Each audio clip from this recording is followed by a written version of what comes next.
जब काव्य या कविता पढ़ी या सुनी जाती है तो मन में एक उद्देश्य होना है कि काव्य या कविता को पढ़कर मन में मजा आना चाहिए।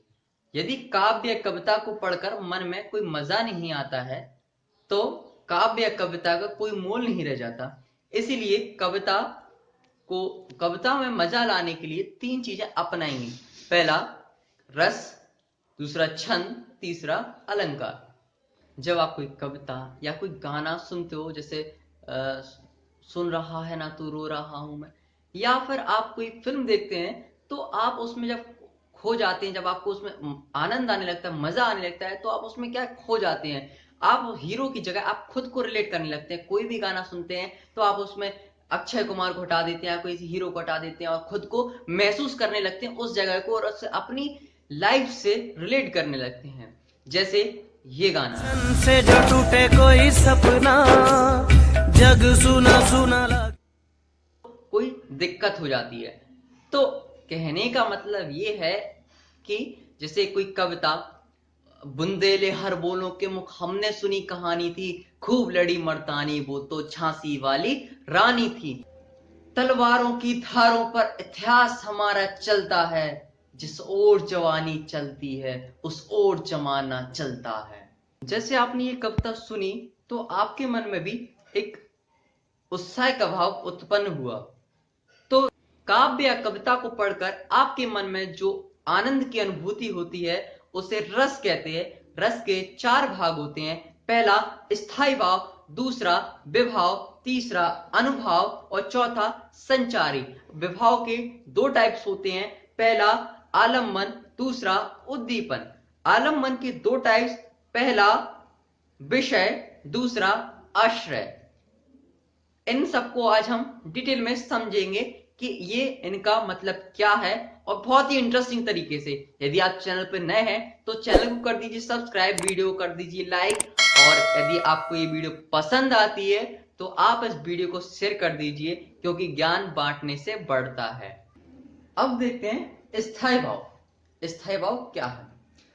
स्थायी भाव, जैसे आपने कोई 15 से 20 लाइन की कविता पढ़ी और कविता को पढ़कर आपके मन में जो इमोशन जगा है, आपके मन में जो भाव उत्पन्न हुआ, चाहे सुख का हो, दुख का हो, हंसी का हो, या फिर कोई भी आपके मन में जो भाव उत्पन्न हुआ हो, भाव यानी कि जिसे आप टच नहीं कर सकते, ओनली फील कर सकते हैं, वो इमोशंस यानी कि भाव कहलाते हैं। अब देखते हैं विभाव, यानी कि स्थायी भाव में जो भाव उत्पन्न हुआ वो किसके कारण उत्पन्न हुआ, उसका जो कारण था वो है विभाव। एग्जाम्पल, जैसे सामने एक्ट्रेस डांस कर रही थी पूरे लहरा के, और सामने डांस कर रही हीरोइन को देखकर हीरो के मन में कुछ भाव जगे।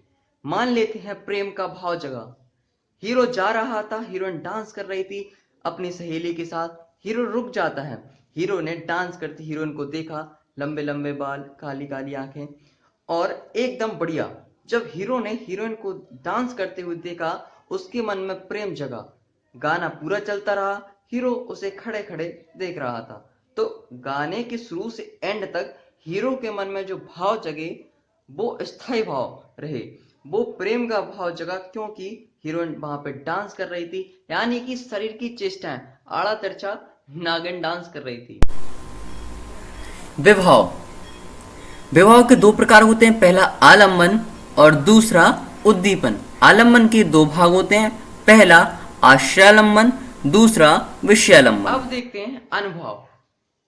इसका सबसे अच्छा उदाहरण है कि जब आप या आपका कोई मित्र आपसे बिछड़ रहा होता है तो आप उसे टाटा बाय बाय करने लगते हो, या फिर कभी कोई ऐसी भयानक घटना हो जाती है तो आप एकदम से रोंगटे खड़े हो जाते हैं आपके, या फिर आपको आंसू आने लगते हैं।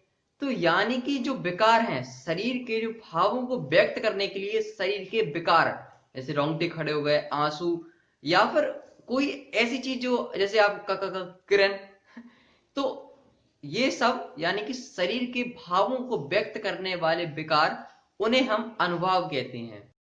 इनकी संख्या 8 होती है।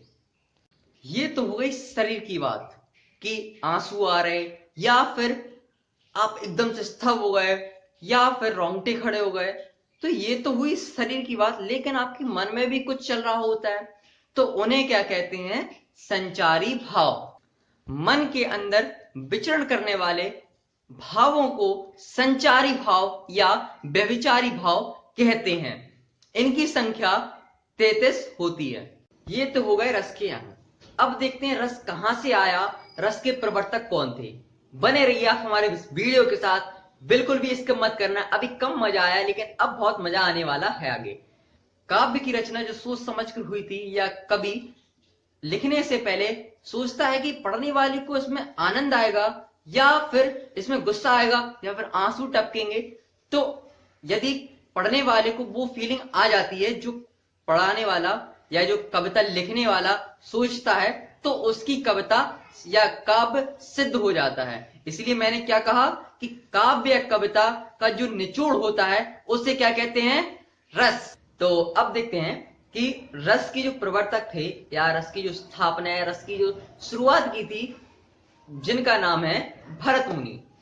तो अब प्रश्न आ सकता है कि रस कितने प्रकार के होते हैं, तो उसका आंसर है 11। रस 11 प्रकार के होते हैं। अब हम लाइन से देखेंगे कि रस टोटल कितने होते हैं, और रस एक एक करके उनके उदाहरण भी समझेंगे कि रस का कौन सा क्या उदाहरण है, किस प्रकार से वो रस उत्पन्न होता है, या कौन सा रस किस प्रकार और कब। और कुछ हम एग्जाम्पल भी देखेंगे, कुछ प्रश्न भी हल करेंगे जो कई परीक्षाओं में पूछे गए थे। ठीक है, तो अब देखते हैं सबसे पहला रस है श्रृंगार रस। श्रृंगार रस, श्रृंगार रस में देखते हैं कि सबसे स्थायी भाव कौन सा है। जब प्रेम या फिर रति, रति को ही प्रेम बोलते हैं, प्रेम का भाव उत्पन्न होता है तो श्रृंगार रस होता है। श्रृंगार रस दो प्रकार के होते हैं, एक संयोग श्रृंगार रस, दूसरा वियोग श्रृंगार रस। अब संयोग श्रृंगार रस जिसमें जब मिलन होता है, जब दो लोगों का मिलन होता है, तो वो कौन सा रस होता है? संयोग श्रृंगार रस। और दूसरा रस होता है जो हमने बताया, इसका दूसरा है पार्ट, वो है वियोग श्रृंगार रस। जब दो लोग बिछड़ते हैं तो कौन सा रस होता है? वियोग श्रृंगार रस। एक जंगल है तेरी आंखों में जिसमें मैं खो जाता हूं, तो किसी रेल सी गुजरती है, मैं किसी पुल सा थरथराता हूं। वियोग श्रृंगार रस का उदाहरण, बिन गोपाल बैरन भई कुंजें, तब ये लता लगती अति सुंदर, अब भई विशाल ज्वाल की पुंजें। बढ़ते हैं अगले रस की ओर। तो दूसरा है हास्य रस, जिसमें आपको सुनकर एकदम से मजा आ जाए, एकदम से हंसी आ जाए आपको। यानी कि स्थायी भाव कौन सा है इसमें? हंसी का। जिस रस को पढ़कर आपको मन में हंसी का भाव उत्पन्न होता है, वो कौन सा रस होता है? हास्य रस। इसका उदाहरण है ये, हाथी जैसा दे, गेंडे जैसी चाल, तरबूज जैसी खोपड़ी, खरबूजे जैसे गाल। या फिर दूसरा, बुरे समय को देख कर गंजे तू क्यों रोए, किसी भी हालत में तेरा बाल लवा का होए। अब तीसरा रस है करुण रस। जिस रस को पढ़कर या सुनकर मन में दुख का भाव उत्पन्न हो, आंसू आने लगे, वो कौन सा रस होता है? करुण रस। अभी तो मुकुट बंधा था माथ, हुए कल ही हल्दी के हाथ, खुले भी न थे लाज के बोल, खिले थे चुम्बन शून्य कपूल, है रुक गया यही संसार, बिना सिंदूर अनल अंगार, बाहत लतिका वट, सुकुमार पड़ी है छिन्ना धार। अब देखते हैं वीर रस।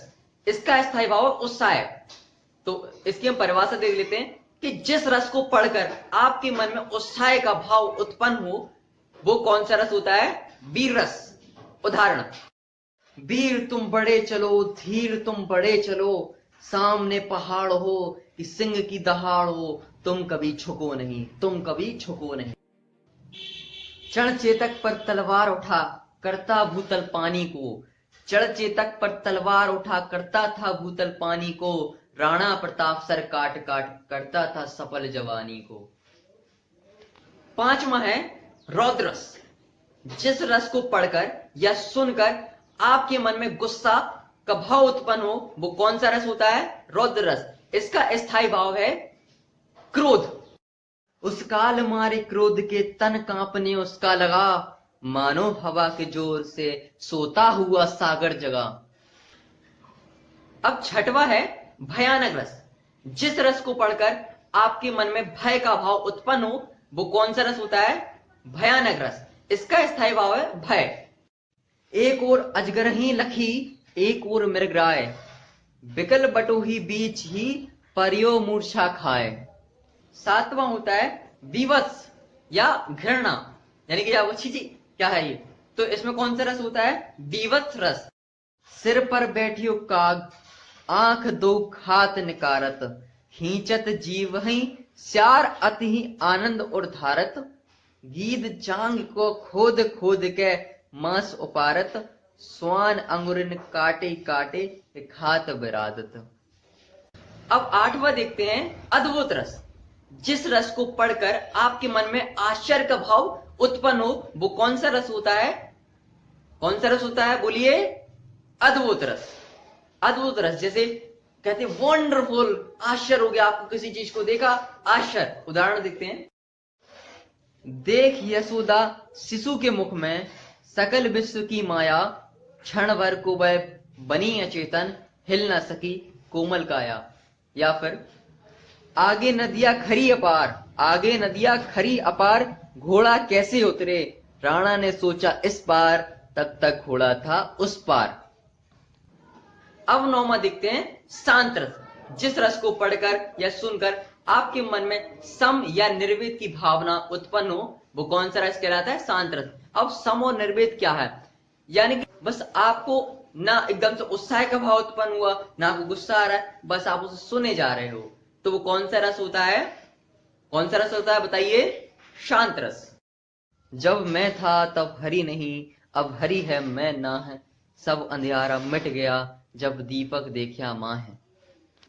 अब 10वां रस देखते हैं वात्सल रस, यानी कि जिसमें वात्सल्य का स्थायी भाव रहता है। जैसे जो मां का अपने बच्चे के प्रति जो भाव रहता है, वो कौन सा रस होता है? वात्सल रस। उदाहरण देखते हैं। जसोदा हरि पालना झुलावे, दुलरावे जोई सोई कुछ गावे। 11वां रस, 11वां रस है भक्ति रस। भक्ति रस, इसका स्थायी भाव है भक्ति का, भगवान के प्रति प्रेम का भाव। तो इस रस को क्या बोलते हैं? भक्ति रस।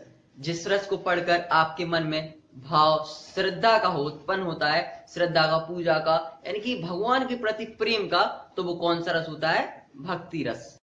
मेरे तो गिरधर गोपाल दूसरो ना कोई, जाके सिर मोर मुकुट मेरो पति सोए, साधुन संग बैठी बैठ लोक लाज खोई, अब तो बात फैल गई सब जाने सब कोई।